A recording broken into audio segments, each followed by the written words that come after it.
клей зеленый от Миши. Уловим серединку нашей мазанки. Угу. Так, посмотри, как он получилось. И забиваем потихонечку вот так вот ее пару ударчиков.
Нифига себе, когда вмятину уже пару раз дернул, там металл намного мягче.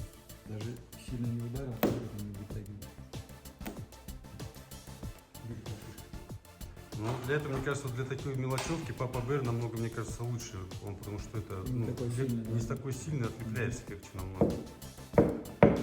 Вроде и не поднял сильно. Да, ты просто быстро тюк-тюк-тюк.